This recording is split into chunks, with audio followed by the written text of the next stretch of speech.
이 법원의 입장이 이제 시사하는 바가 집 한 채 외에 다른 소득이 없는 고령인 부모로서는 자녀로부터 정기적으로 지급받는 대금이 연금과 같은 기능을 한다. 이런 점을 법원에서 인정했다는 거죠.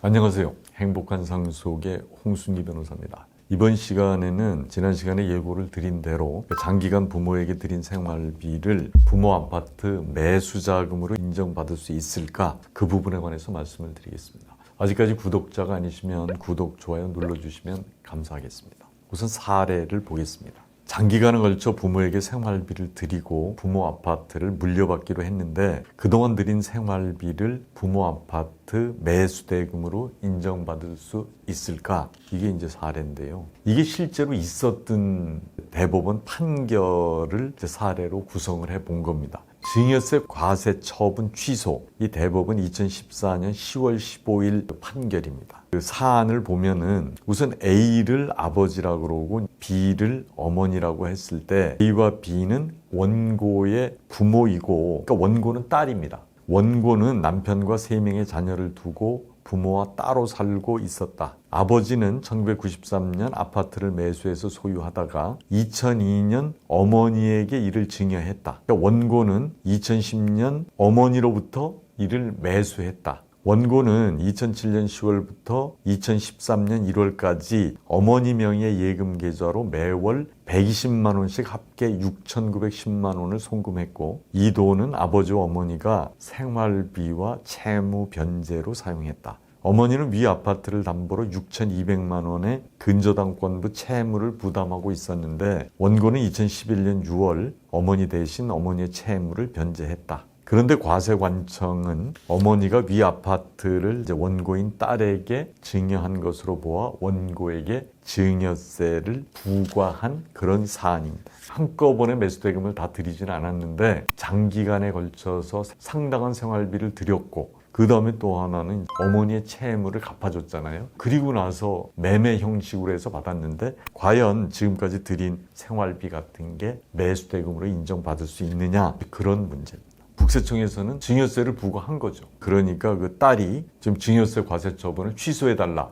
이렇게 지금 소송을 한 겁니다. 서울고등법원에 이제 한번 판결을 보겠습니다. 원고의 부모인 A와 B는 수입이 없고 위 아파트 외에는 재산이 없는 상태에서 원고가 여러 차례에 걸쳐 부모의 채무를 변제한 것으로 보이는 점. 두 번째는 A와 B는 이 사건 부동산이 여러 차례 강제집행, 압류, 가처분의 대상이 되는 등 경제적 사정이 나빠 여러 차례 원고의 도움을 받게 되자 원고에게 이 사건 부동산을 넘기게 된 것으로 보이고, 원고로서도 부모의 주거지인 이 사건 부동산이 경매 등으로 넘어가는 것을 막기 위해 소유 명의를 넘겨받을 필요가 있었던 점. 세 번째는 원고는 2007년 10월부터 모친에게 매월 120만 원씩을 지급했는데 원고가 출가한 딸이고 남편과 자녀 3명을 두고 있는 상태인 점을 감안하면 이러한 금원의 지급이 단지 부모에 대한 부양 의무의 이행에 불과하다고 보기가 어려운 점. 네 번째는 위 아파트는 원고 부모의 유일한 재산으로 보이는데 모친이 위 아파트를 두 아들이 아니라 출가한 딸에게 무상으로 이전할 특별한 이유를 찾기 어려운 점, 이런 점 등을 종합하면 원고가 위 아파트를 모친으로부터 증여받은 것으로 보기 어렵다. 이렇게 이제 서울고등법원에서 한 것.